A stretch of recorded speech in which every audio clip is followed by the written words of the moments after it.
உங்களுக்கு நகம் கடிக்கும் பழக்கம் உள்ளதா? நகம் கடிக்கும் பழக்கம், ஆங்கிலத்தில் நெயில் பைட்டிங் என சொல்லக்கூடிய பழக்கம் பலருக்கும் இருக்கும்.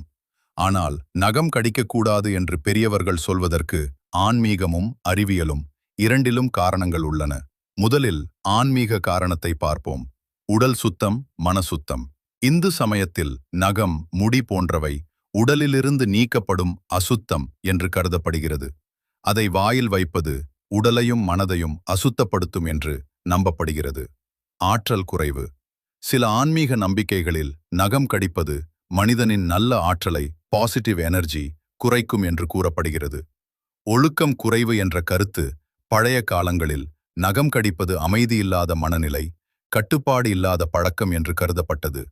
அதனால் குழந்தைகளுக்கு அதை தவிர்க்க சொல்லப்பட்டது.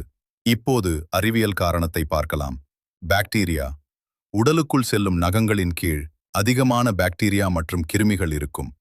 நகம் கடித்தால் அவை நேராக வாயில் சென்று நோய் ஏற்படுத்தலாம். பற்கள் சேதம். அடிக்கடி நகம் கடிப்பதால் பற்கள் குறைந்து போகலாம் அல்லது பல் அமைப்பு பாதிக்கப்படலாம். நகச்சுற்று, தோல் பாதிப்பு. நகம் கடிப்பதால் நகச்சுற்று, தோல் கிழிவு, இன்ஃபெக்ஷன் போன்றவை ஏற்படும். வயிற்று பிரச்சனை. நகங்களில் இருக்கும் கிருமிகள் உடலுக்குள் சென்றால் வயிற்றுப்போக்கு, வயிற்று வலி போன்ற பிரச்சனைகள் ஏற்படலாம். சுருக்கமாக, நகம் கடிப்பது ஆன்மீக ரீதியாக அசுத்தம் மற்றும் ஆற்றல் குறைவு என கருதப்படுகிறது.